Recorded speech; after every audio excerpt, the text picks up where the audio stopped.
Hi students, आज हम accountancy में lesson number 7 dissolution of partnership firm सीखने वाले हैं। आपको पता होगा शायद कि ये लेसन में से 3 मार्क्स के लिए एक शॉर्ट नोट आती है। उसके और में जो क्वेश्चन आएगा वो हम एक्सरसाइज में बाद में सीख लेंगे। और जर्नल एंट्रीज भी आती है, ठीक है। और 1 मार्क्स के क्वेश्चंस भी है। यहाँ पे मैंने पूरी नोट्स यहाँ पे लिख ली है, क्योंकि अगर मैं लिख लिख के सिखाऊंगी आपको तो बहुत टाइम लग जाएगा, वीडियो बहुत लंबी हो जाती है। इसके लिए मैंने पहले से नोट बना के लिख ली है, और कितने मार्क्स में क्वेश्चन आएगा वो भी मैंने लिख लिया है, आपको प्रिपरेशन में इजी हो जाए, ठीक है। चलिए स्टार्ट करेंगे। यहाँ पे मैंने लिखा है डिसॉल्यूशन ऑफ पार्टनरशिप फर्म। सबसे पहले हमें क्या सीखना है कि डिसॉल्यूशन ऑफ फर्म क्या होता है एंड डिसॉल्यूशन ऑफ पार्टनरशिप क्या होता है। क्या दोनों इक्वल है? तो पहली चीज है नहीं, फर्म का डिसॉल्यूशन जो होता है वो अलग चीज है, और पार्टनरशिप का जो डिसॉल्यूशन होता है वो दोनों अलग चीजें हैं, ठीक है। तो आप बोलेंगे अलग कैसे है, तो पता होना चाहिए आपको कि जब फर्म का डिसॉल्यूशन होता है तो पार्टनरशिप का ऑटोमेटिक डिसॉल्यूशन हो जाता है, ठीक है। फर्म ही नहीं रहेगा तो पार्टनरशिप भी नहीं रहेगी। पर अगर पार्टनरशिप का डिसॉल्यूशन होता है, मतलब कोई भी पार्टनर अगर रिटायर हो रहा है या उसकी डेथ हो गई है, ठीक है, तो पार्टनरशिप का डिसॉल्यूशन हो गया है, तो क्या फर्म भी क्लोज कर देंगे आप हर बार? नहीं। हाँ, आप कर सकते हैं, ऐसा नहीं कि आप नहीं कर सकते, आप कर सकते हैं, पर हर बार कर ही देंगे आपको कंपलसरी तो नहीं है ना फर्म को डिसॉल्यूशन करना, नहीं, ठीक है। जब फर्म का डिसॉल्यूशन होता है तो पार्टनरशिप का डिसॉल्यूशन ऑटोमेटिकली हो जाता है, ठीक है। फर्म ही नहीं रहेगा तो पार्टनर्स भी नहीं रहेंगे। और जब डिसॉल्यूशन ऑफ पार्टनरशिप होता है, सिर्फ पार्टनरशिप का डिसॉल्यूशन होता है, तो फर्म का डिसॉल्यूशन हो भी सकता है, नहीं भी हो सकता है। ये किसके ऊपर डिपेंडेंट रहेगा? पार्टनर्स के ऊपर। पार्टनर चाहे तो फर्म को डिसॉल्यूशन कर सकते हैं, अगर पार्टनर नहीं चाहे तो उसको कंटिन्यू भी कर सकते हैं, ठीक है।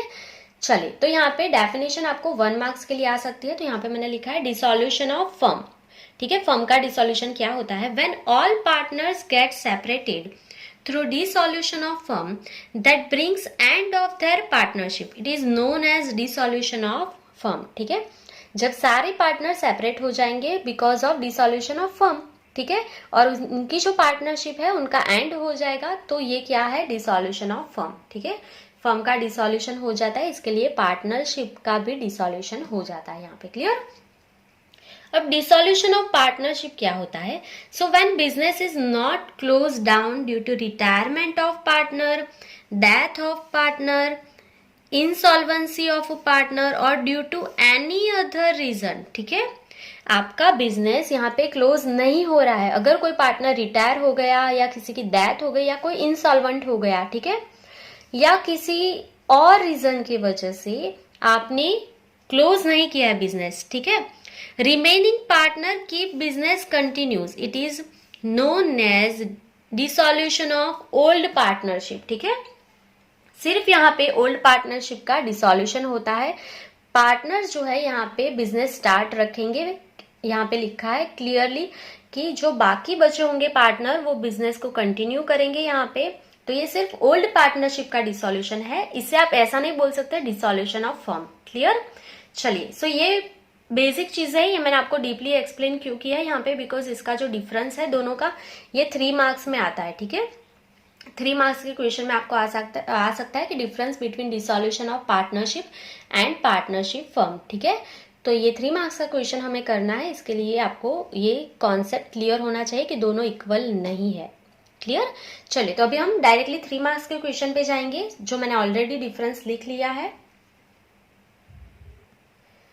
आज जो मैं आपको नोट्स यहाँ पे लिख के दिखा रही हूँ वो सारी आप लिख लेंगे, क्योंकि जो बहुत ही इंपॉर्टेंट नोट्स है वो सारी आज मैंने ट्राई की है कि मैं आपको सिखा दूँ एक ही वीडियो में। देखते हैं, अगर वीडियो लंबा नहीं होता है तो मैं सारी सिखा दूंगी, अगर ज्यादा हो जाएगा तो हम सेकेंड पार्ट भी इसका कर लेंगे, ठीक है, थ्योरी के लिए। यहाँ पे मैंने लिखा है difference between dissolution of partnership and partnership firm. ये 3 मार्क्स में क्वेश्चन आता है बोर्ड एग्जामिनेशन में। यहाँ पे आपको क्या करना है, सिंपली नंबर लिखा है, मैंने बेस लिखा है dissolution of partnership and then dissolution of partnership firm, ठीक है। चलिए, सबसे पहले हम मीनिंग लिखेंगे यहाँ पे। अगर 1 मार्क्स में क्वेश्चन आता है तो आप ये मीनिंग भी लिख सकते हैं, ये बहुत ही शॉर्ट है और बहुत जल्दी आपको लर्न हो जाएगा। डिसॉल्यूशन ऑफ पार्टनरशिप क्या होता है? मतलब सिर्फ पार्टनरशिप का dissolution. Reorganisation of partnership means dissolution of partnership, ठीक है। यहाँ पे आप रिकंस्ट्रक्शन भी लिख सकते हैं, क्योंकि रिकंस्ट्रक्शन में भी आपका एडमिशन आ जाता है, रिटायरमेंट आ जाता है, डेथ आ जाता है, ठीक है। सो रीऑर्गेनाइजेशन और reconstruction of partnership means dissolution of partnership. बहुत ही ईजी है ये, क्लियर। और रीऑर्गेनाइजेशन में सब कुछ आ जाता है, एडमिशन, रिटायरमेंट, ये सारा कुछ आपका आ जाएगा, ठीक है। सो आपको मेंशन करने की यहाँ पे जरूरत नहीं रहती है। और डिसॉल्यूशन ऑफ पार्टनरशिप फर्म क्या होता है? सो permanent end of partnership firm is dissolution of partnership firm, ठीक है। आपका जो है यहाँ पे परमानेंट एंड हो जाएगा पार्टनरशिप फर्म का, तो वो पार्टनरशिप फर्म का डिसॉल्यूशन है। चलिए, सो ये दोनों डेफिनेशन बहुत ही ईजी है। सबसे पहले आपको यहाँ पे मीनिंग लिखना है, ठीक है। सो रीऑर्गेनाइजेशन ऑफ पार्टनरशिप फर्म, या तो आप क्या लिख सकते हैं, reconstruction of partnership means dissolution of partnership, and permanent end of partnership firm is dissolution of partnership firm. यहाँ पे आपका परमानेंट एंड हो जाएगा बिजनेस का, क्लियर। चलिए, सेकेंड जो हमारा पॉइंट है वो क्या है? एग्जिस्टेंस ऑफ फर्म, मतलब फर्म चालू रहेगा कि फर्म बंद हो जाएगा। तो अगर पार्टनरशिप का डिसॉल्यूशन होता है तो आपका फर्म चालू ही रहेगा, ठीक है। The existence of firm remains continuous, ठीक है। यहाँ पे फर्म आपका स्टार्ट ही रहेगा, आप क्लोज नहीं करेंगे। पर जब पार्टनरशिप फर्म का डिसॉल्यूशन हो जाता है तो आपका फर्म जो है वो बंद हो जाता है। So there is end of existence of the firm, ठीक है। फर्म यहाँ पे आपका स्टार्ट नहीं रहेगा, वो बंद हो जाएगा, क्लियर। ये बहुत ईजी था। थर्ड पॉइंट है हमारा बुक्स ऑफ अकाउंट। तो अगर आपका पार्टनरशिप का डिसॉल्यूशन होता है तो आप अकाउंट्स लिखना बंद कर देंगे, आपकी बुक्स क्लोज कर देंगे, सारे नहीं, ठीक है। सारे अकाउंट्स आपके कंटिन्यूस ही रहेंगे, ठीक है। सिर्फ हमें यहाँ पे रिवैल्यूएशन अकाउंट बनाया था हमने, जब पार्टनर जो है वो एडमिशन होता है, रिटायरमेंट होता है, डेथ होता है, तो हम यहाँ पे रिवैल्यूएशन अकाउंट बनाते हैं, तो ये कंटिन्यूस ही रहता है, ठीक है। पर जब पार्टनरशिप फर्म का डिसॉल्यूशन हो जाता है तो सारे अकाउंट्स हमें क्लोज कर देने हैं अभी, ठीक है। सारे अकाउंट्स क्लोज हो जाते हैं, ठीक है। कोई भी अकाउंट बाकी नहीं रहता है यहाँ पे। उसके बाद फोर्थ पॉइंट है हमारा सेटलमेंट ऑफ अकाउंट्स, ठीक है। सो यहाँ पे हम अकाउंट्स कैसे सेटल करते थे? So no account are settled. क्या करना है? कोई भी अकाउंट यहाँ पे सेटल नहीं करना है। क्या करना है फिर? बट प्रॉफिट और loss arise due to revaluation is credited और debited to partners capital account. हम यहाँ पे क्या करते थे, जब हम पार्टनरशिप में एडमिशन सीखा था या रिटायरमेंट हम करते हैं तो क्या करते हैं, तो जो भी प्रॉफिट एंड लॉस आता है, ठीक है, रिवैल्यूएशन की वजह से, उसे हम पार्टनर को दे देते हैं कैपिटल अकाउंट में, ठीक है। तो यहाँ पे कोई भी अकाउंट सेटल नहीं होता है, हम जो भी प्रॉफिट या लॉस आएगा उसे कैपिटल अकाउंट में पार्टनर को दे देते हैं, ठीक है।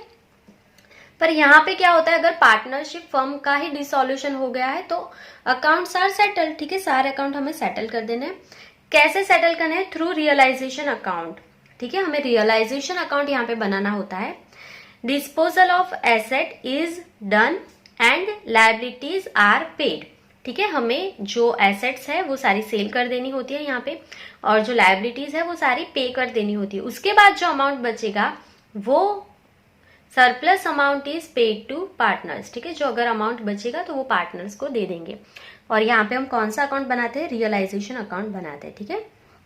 सो सिंपली अगर आपको समझना है तो क्या लन रखना है? Settlement of account. यहाँ पे अकाउंट सेटल नहीं होते हैं, यहाँ पे रिवैल्यूएशन अकाउंट बनता है, और जो भी यहाँ पे आपका डिफरेंस आएगा प्रॉफिट एंड लॉस, वो हम पार्टनर को कैपिटल अकाउंट में दे देते हैं। यहाँ पे सारे अकाउंट सेटल हो जाते हैं और यहाँ पे रिवैल्यूएशन अकाउंट नहीं बनता है। यहाँ पे क्या बनेगा? रियलाइजेशन अकाउंट, ठीक है। सो असेट जो है सारी हम सेल कर देंगे एंड उससे लायबिलिटीज पे कर देंगे, जो पैसा मिलेगा उससे। अगर अमाउंट बचेगा तो वो पार्टनर को दे देंगे, क्लियर। चलिए, अभी नंबर 5, इंटरफेरेंस ऑफ कोर्ट। यहाँ पे आप देखेंगे इंटरफेरेंस ऑफ कोर्ट। पार्टनरशिप का डिसॉल्यूशन जब होता है तब कोर्ट का इंटरफेरेंस नहीं होता है, ठीक है।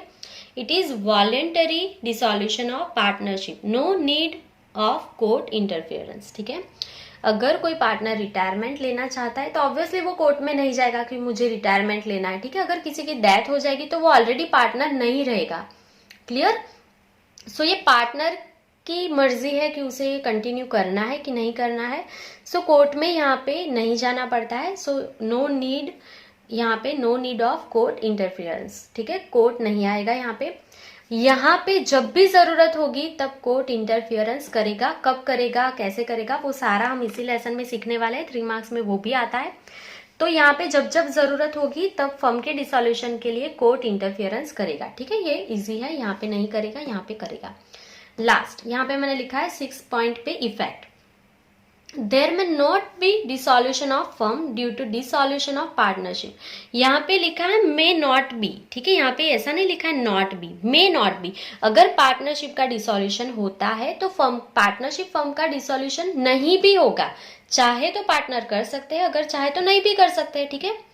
पर अगर फर्म का ही डिसॉल्यूशन हो जाता है तो पार्टनरशिप का डिसॉल्यूशन हो जाएगा। There is automatic dissolution of partnership when partnership firm is dissolved. अगर फर्म ही नहीं है तो पार्टनरशिप का डिसॉल्यूशन ऑटोमेटिकली हो जाता है, ठीक है। यहाँ पे लिखा है मे नॉट बी, अगर चाहे तो कर सकते हैं डिसॉल्यूशन, अगर चाहे तो नहीं भी कर सकते, कंटिन्यू भी कर सकते हैं। सो इफेक्ट यहाँ पे कंटिन्यू रहेगा, यहाँ पे कंटिन्यू नहीं रहेगी पार्टनरशिप, ठीक है। चलिए, सो 3 मार्क्स का ये क्वेश्चन है, आपको 6 पॉइंट लर्न रखने हैं। ये बहुत ही इजी है। मीनिंग लिखेंगे, फिर existence of firm, then books of account, settlement of account, उसके बाद interference of court and effect, ठीक है। चलिए, ये आप अपनी नोटबुक में लिख लेंगे और इसे लर्न कर लेंगे। ये बहुत ही ईजी है, ठीक है। चलिए, अभी हम हमारे नेक्स्ट पॉइंट पे जाएंगे। सो अब हम सीखने वाले हैं method of dissolution of firm, ठीक है। सो ये जो क्वेश्चन है मोस्टली बहुत बार बोर्ड एग्जामिनेशन में 3 मार्क्स के लिए आ चुका है और ये क्वेश्चंस आते ही हैं एग्जाम में। सो बहुत अच्छे से आप सीखना, और मैंने पूरी नोट्स ही आपको लिख के दे दी है 3 मार्क्स 1 मार्क्स के लिए। सो आपको बहुत ज़्यादा ये लेसन में मेहनत नहीं करनी पड़ेगी, ठीक है। आप इतना ये सारा लर्न कर लेंगे, सो आपको 3 मार्क्स बहुत ईजिली मिल जाएंगे। और थियोरी में अगर आज हो सके तो मैं रियलाइजेशन अकाउंट भी करवा दूंगी, सो हम जल्दी से जर्नल स्टार्ट कर पाए। चलिए, तो अभी के लिए ये पॉइंट देखेंगे, method of dissolution of firm, ठीक है। ये क्वेश्चन आपको 1 मार्क्स में आता है कि डिसॉल्यूशन की कितनी मेथड है। So there are 2 method of dissolution. First one is normal dissolution और dissolution without interference of court, ठीक है। नॉर्मल डिसॉल्यूशन होता है जिसमें कोर्ट इंटरफियरेंस नहीं करता, ये पहली मेथड है। और दूसरी मेथड है डिसॉल्यूशन बाय द कोर्ट, मतलब कोर्ट इंटरफियरेंस करेगा और डिसॉल्यूशन कैसे होगा, कोर्ट करेगा, ठीक है। चलिए, सो अगर ये क्वेश्चन 1 मार्क्स में आता है तो ये क्वेश्चन 3 मार्क्स में नहीं आता है, ठीक है। ये दोनों में से कोई एक ही आता है। अभी क्या होगा क्वेश्चन में, नॉर्मल डिसॉल्यूशन और dissolution without interference of court, ये जो फर्स्ट वाला है, ठीक है, ये 3 मार्क्स में आपको पूछा जा सकता है। शॉर्ट नोट लिखो, आपको ऐसा बोला होगा normal dissolution, write short note on normal dissolution और dissolution without interference of court, ठीक है। ये 3 मार्क्स में आएगा, तो आपको सिर्फ इतने पॉइंट लर्न रखने हैं, सिर्फ 5 पॉइंट है यहाँ पे, ठीक है। चलिए, सो बहुत इजी है। पहले मैं वापस एक्सप्लेन कर देती हूँ। डिसॉल्यूशन की 2 मेथड है। नॉर्मल डिसॉल्यूशन, उसमें कोर्ट इंटरफियरेंस नहीं करेगा। दूसरी मेथड है डिसॉल्यूशन बाय द कोर्ट, मतलब कोर्ट इंटरफियरेंस करेगा फर्म को डिसॉल्यूशन करने के लिए। सो नॉर्मल डिसॉल्यूशन कैसे होता है, ठीक है, जिसमें कोर्ट इंटरफियरेंस नहीं करता है। तो सबसे पहला यहाँ पे है बाय एग्रीमेंट, ठीक है। बाय एग्रीमेंट मतलब ये वॉल्यूंटरी डिसॉल्यूशन है। यहाँ पे मतलब सारे पार्टनर, यहाँ पे मेनली बुक में लिखा है एग्रीमेंट, पर ये एग्रीमेंट नहीं है, वॉल्यूंटरी डिसॉल्यूशन इसे बोल सकते हैं। मतलब सारे पार्टनर एग्री कर रहे हैं डिसॉल्यूशन करने के लिए, तो फर्म ऐसे ही डिसॉल्यूशन हो जाएगी, ठीक है। When all partners agree to dissolve the firm, partnership firm can be dissolve at any point of time. It is voluntary dissolution, ठीक है। अगर सारे पार्टनर चाहते हैं कि फर्म बंद हो जाए, अभी हमें फर्म को क्लोज ही कर देना है, नहीं चलाना है फर्म को, हर एक पार्टनर एग्री है। Suppose A, B and C 3 partner है, तीनों पार्टनर एग्री कर रहे हैं कि अभी हमें फर्म को क्लोज कर देना है, फर्म हम कंटिन्यू नहीं करेंगे, तो पार्टनरशिप का डिसॉल्यूशन ऐसे ही हो जाएगा, ठीक है। कोर्ट की जरूरत नहीं है। तो ये पहला पॉइंट है बाय एग्रीमेंट, ठीक है। इसे वॉलंटरी डिसॉल्यूशन भी बोल सकते हैं, मतलब हर एक पार्टनर की मर्जी से हो रहा है डिसॉल्यूशन। चलिए, सेकेंड पॉइंट है डिसॉल्यूशन एज पर कॉन्ट्रैक्ट, ठीक है। कॉन्ट्रैक्ट से डिसॉल्यूशन कैसे होता है, तो यहाँ पे लिखा है dissolution of partnership firm can be done on the basis of pre determined contract between the partners. पहले से ही कॉन्ट्रैक्ट में लिखा होगा कि 1 साल के बाद हम फर्म को क्लोज कर देंगे, ठीक है। कॉन्ट्रैक्ट में लिखा होगा कि 1 साल बाद क्लोज कर देंगे या 2 साल बाद फर्म को क्लोज कर देंगे, तो कॉन्ट्रैक्ट के हिसाब से फर्म डिसॉल्यूशन हो ही जाता है फर्म का। अगर कोई पार्टनर बोलेगा कि नहीं फिर अभी नहीं करना है, तो फिर नया कॉन्ट्रैक्ट बना के उसे कंटिन्यू कर सकते हैं। पर कॉन्ट्रैक्ट में लिखा है कि 2 साल बाद क्लोज ही कर देना है और सारे पार्टनर एग्री कर रहे हैं कि हाँ क्लोज कर देंगे, तो कोर्ट का इंटरफियरेंस नहीं आएगा। कॉन्ट्रैक्ट में बोला है कि क्लोज करना है तो करना है, ठीक है।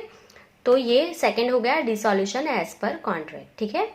चलिए उसके बाद है dissolution as per act. Dissolution as per act, तो यहाँ पे आपको दो चीजें लर्न रखनी है। In the following conditions there is compulsory dissolution by the act, ठीक है।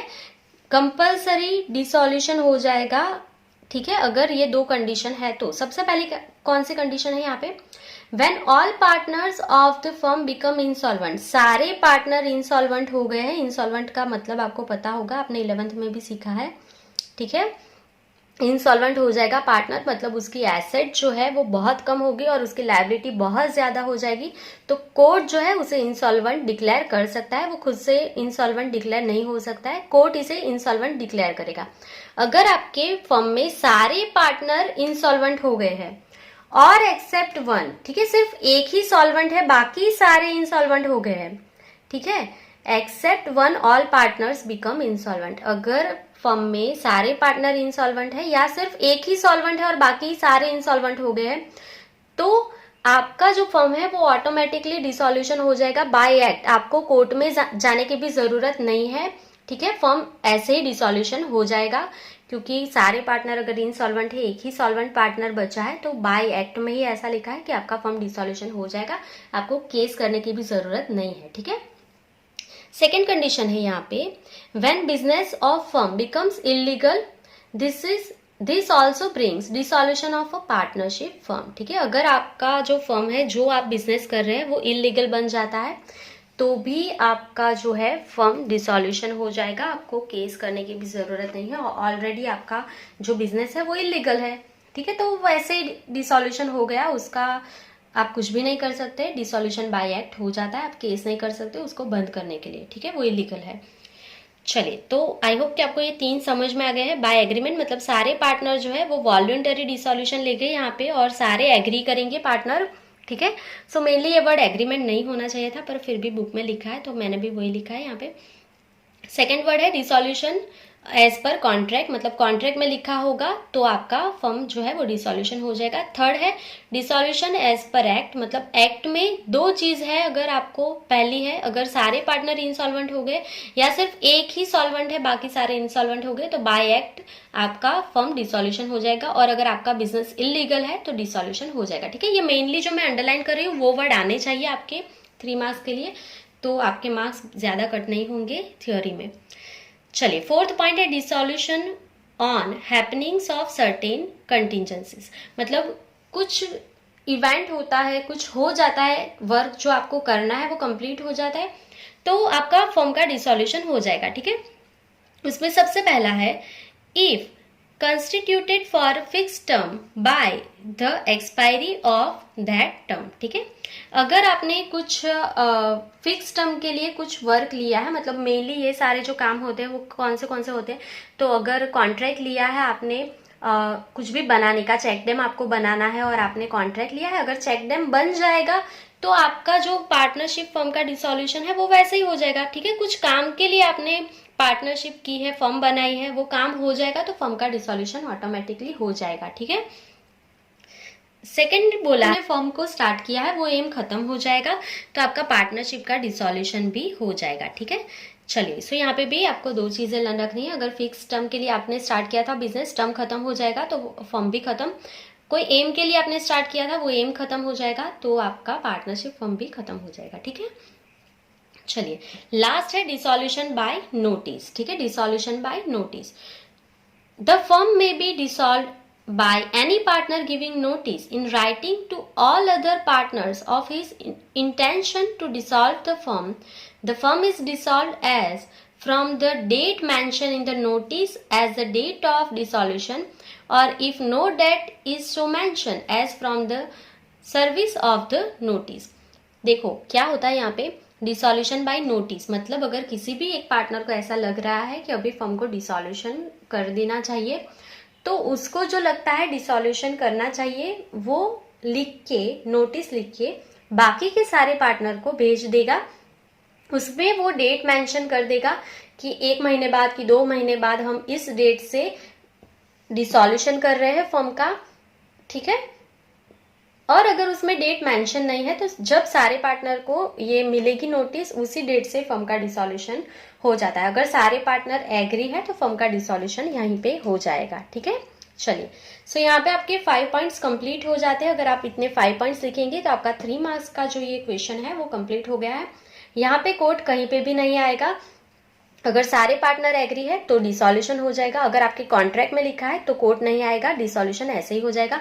अगर यहाँ पे बाय एक्ट में सारे पार्टनर डिसॉल्यूशन सारे पार्टनर जो है वो इंसॉल्वेंट हो गए हैं या कोई एक को छोड़ के सारे पार्टनर इंसॉल्वेंट है तो बाय एक्ट उसका डिसॉल्यूशन हो जाएगा, कोर्ट नहीं आएगा। ठीक है, आपका बिजनेस अगर इलीगल बन गया है, मतलब आप इलीगल बिजनेस करते हो तो डिसॉल्यूशन ऑटोमेटिकली हो जाएगा बाय एक्ट, आप कोर्ट में नहीं जा सकते हो। उसके बाद अगर आपने फिक्स टर्म के लिए कोई बिजनेस स्टार्ट किया है, वो टर्म खत्म हो जाएगा तो डिसॉल्यूशन ऑटोमेटिकली हो जाएगा।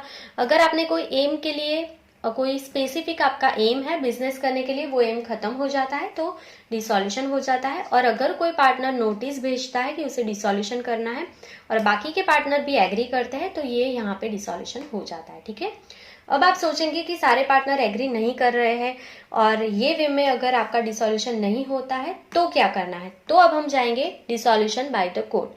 कोई पार्टनर अब कोर्ट में एप्लीकेशन देगा कि उसे डिसॉल्यूशन करना है फर्म का, तो फिर कोर्ट में केस लड़ा जाएगा। ठीक है, सो ये 3 मार्क्स का क्वेश्चन कंप्लीट हो गया। अभी हम ये सेकेंड पॉइंट देखेंगे, डिसॉल्यूशन बाय द कोर्ट। सो यहाँ पे मैंने लिखा है डिसॉल्यूशन बाय द कोर्ट। ये क्वेश्चन जो है वो भी आपको 3 मार्क्स में बोर्ड एग्जाम में आता है।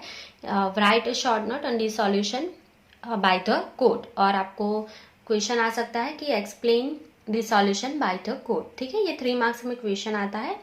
ये क्वेश्चन भी बहुत ही ईजी है, सिर्फ 7 पॉइंट आपको लिखने हैं और आपको 3 मार्क्स मिल जाएंगे। ठीक है, चलिए सो देखते हैं डिसॉल्यूशन बाय कोर्ट। कोर्ट कब आपको ऐसा बोल सकती है कि आप अपना फर्म डिसॉल्व कर दो। तो पहले तो कोर्ट कब आएगा, so when any partner file a suit for dissolution of a firm on any of the following grounds and the court orders to dissolve the firm. अगर आपका कोई भी पार्टनर है वो कोर्ट में केस करता है कि उसे डिसॉल्यूशन करना है, तो ये कंडीशन है जिसमें कोर्ट जो है वो ऑर्डर कर सकता है कि डिसॉल्यूशन कर दो। ठीक है, फर्म का।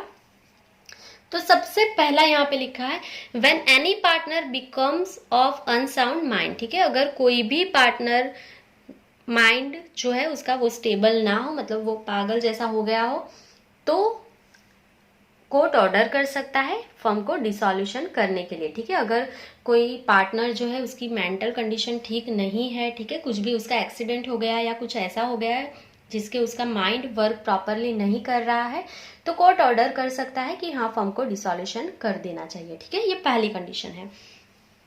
देखो जो मैं अंडरलाइन कर रही हूँ वो वर्ड आपको एग्जाम में लिखने ही लिखने हैं। ठीक है, उससे अगर आप वो वर्ड नहीं लिखेंगे तो आपको मार्क्स कट हो सकते हैं। ठीक है, सो ये मैं अंडरलाइन इसीलिए कर रही हूँ, वो वर्ड आपको लर्न रखने और वो आने ही चाहिए एग्जाम में। Second, when a partner becomes permanently incapable of performing his duty as a partner.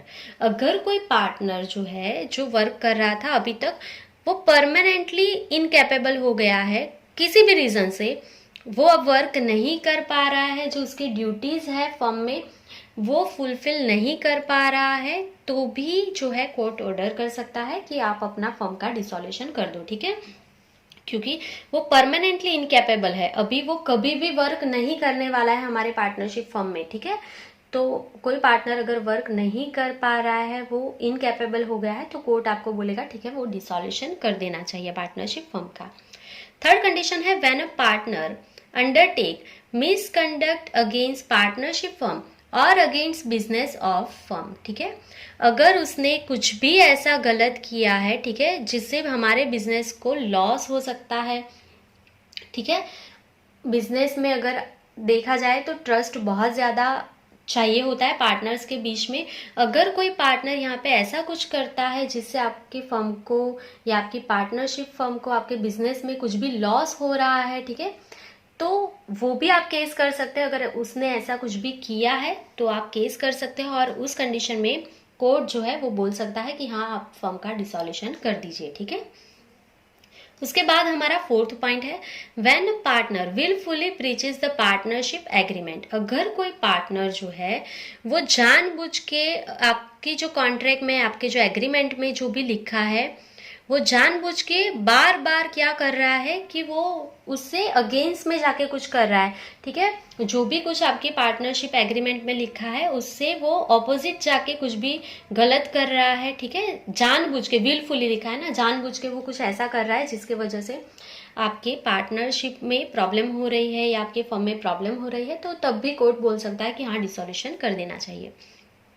उसके बाद है number 5, when a partner transfer his whole interest, when a partner transfer his whole interest in the partnership to a third party without the consent of other partners, ठीक है। ये बहुत ही बड़ी चीज होती है। यहाँ पे लिखा है कि जब कोई पार्टनर, उसका जितना भी शेयर है फर्म में, मतलब उसका जितना भी शेयर है फर्म में, वो थर्ड पार्टी को ट्रांसफर कर रहा है और उसने बाकी के पार्टनर को बताया नहीं, उसको पता ही नहीं बाकी के जो पार्टनर है उनको कि उसने उसका जितना भी शेयर था वो पूरा किसी और को दे दिया है, थर्ड पार्टी को।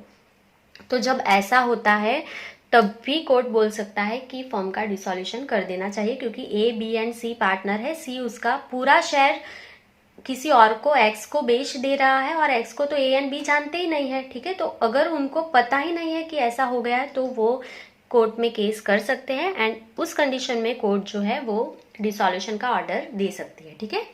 क्योंकि ये वैलिड नहीं होता है, क्योंकि दूसरे पार्टनर को भी पता होना चाहिए। ये ऐसे ही डायरेक्टली कोई भी शेयर सेल नहीं कर सकते अदर पार्टी को, थर्ड पार्टी को, ठीक है। Number 6, when a firm continuously incurs losses and is unable to run a business due to loss, ठीक है। अगर कोई फर्म जो है वो कंटिन्यूसली लॉस ही कर रहा है और लॉस के बिना फर्म अभी चल ही नहीं सकता है, ठीक है, तो बहुत साल से लॉस ही चल रहा है, तो उस कंडीशन में फर्म को बंद कर देना, मतलब क्लोज कर देना ही अच्छा रहता है। क्योंकि बहुत सारी फैक्ट्रीज ऐसी होती है जिसकी टेक्नोलॉजी में चेंजेस होने के कारण वो सारी जो चीज़ें होती है वो सेल नहीं हो पाती है, क्योंकि वो पुरानी टेक्नोलॉजी की होती है। और न्यू टेक्नोलॉजी आ जाने से वो सारे फैक्ट्रीज के जो भी मशीन है, जो भी प्रोडक्शन होता है, वो कुछ काम के नहीं रहते। तो उस कंडीशन में जब बहुत लॉस होता है और लॉस के बिना अभी आगे बिजनेस चल ही नहीं पाएगा, तो कोर्ट बोल सकता है कि हाँ इसका डिसॉल्यूशन कर देना चाहिए, ठीक है। तब भी ये कोर्ट बोल सकता है। लास्ट पॉइंट में लिखा है when the court finds any other grounds to be just and equitable for the dissolution of the firm. ऐसा नहीं है कि सिर्फ ये इतनी ही कंडीशन है जिसकी वजह से कोर्ट डिसॉल्यूशन करेगा। उसको अगर और कुछ भी लगेगा, ठीक है, उसको और कोई भी रीजन वैलिड लगेगा, ठीक है, कि जिसकी वजह से डिसॉल्यूशन कर देना चाहिए फर्म का, तो कोर्ट ऑर्डर कर सकता है डिसॉल्यूशन का। ये उसमें से सिर्फ कुछ ही कंडीशन यहाँ पे लिखी है 3 मार्क्स के लिए, बुक में हमें सिर्फ इतनी ही दी है। ऐसा नहीं है कि ये सारी कंडीशन में डिसॉल्यूशन होता है और कोई कंडीशन नहीं है। बहुत सारी कंडीशंस होती है, बहुत सारे जजमेंट ऐसे होते हैं कोर्ट के, ठीक है। वो यहाँ पे हर एक मेंशन करने जाएंगे तो बुक शायद बन जाएगी एक, ठीक है। तो इसके लिए सिर्फ इतना ही दिया है। इसके अलावा कोर्ट को जब भी लगेगा, कोई भी वैलिड रीजन लगेगा, तो कोर्ट यहाँ पे ऑर्डर कर सकता है डिसॉल्यूशन करने के लिए, ठीक है। मेनली हम 3 मार्क्स के लिए सिर्फ यहाँ पे इतने ही पॉइंट लर्न रखने हैं, ठीक है। चलिए, अभी ये जो 1 मार्क्स का मैंने क्वेश्चन लिखा है यहाँ पे, preparation of necessary account at the time of dissolution. Dissolution के टाइम पे कौन से अकाउंट बनते हैं वो 1 मार्क्स में आता है क्वेश्चन। और क्योंकि हम यहाँ पे ये वाले लेसन में डिसॉल्यूशन के जो लॉन्ग सम है वो नहीं करते हैं, क्योंकि ये जो लेसन है 3 मार्क्स की थियोरी आएगी, 3 मार्क्स की जर्नल आएगी और कुछ भी नहीं आता है यहाँ से। सो ये जो हम सम है वो नहीं करते हैं, कभी भी पहले भी नहीं करते थे। इस साल जो सिलेबस कट हुआ है उसमें भी बोला है लॉन्ग सम नहीं आने वाले हैं। तो यहाँ पे हमने ऑलरेडी 4 अकाउंट बनाने होते हैं, वो मैंने लिख लिया है। सबसे पहले हम रियलाइजेशन अकाउंट बनाते हैं। मैंने बोला है डिसॉल्यूशन के टाइम पे हम रियलाइजेशन अकाउंट बनाते हैं, ठीक है। उसके बाद पार्टनर का लोन अकाउंट बनता है अगर होता है तो, अगर ये नहीं है तो partners capital and current account बनेगा और लास्ट में कैश एंड बैंक अकाउंट बनेगा यहाँ पे, ठीक है। सो ये आपको 1 मार्क्स के लिए लर्न रखना है। सबसे पहले रियलाइजेशन अकाउंट, उसके बाद loan account, partners capital current account बनेगा और लास्ट में कैश बैंक अकाउंट बनता है, ठीक है। हम सम नहीं करने वाले हैं, इसके लिए ये क्वेश्चन 1 मार्क्स में आपको आ सकता है। चलिए, सो अभी हमने यहाँ पे मेनली 3 मार्क्स के क्वेश्चन एक जो डिफरेंस था वो देख लिया है, और dissolution, normal dissolution and dissolution by court ये हमने देख लिया है। अभी जो रियलाइजेशन अकाउंट की शॉर्ट नोट है और उसकी जो सेकंड मेथड है वो हम नेक्स्ट वीडियो में देखेंगे। आज के लिए बस इतना ही। Thank you for watching.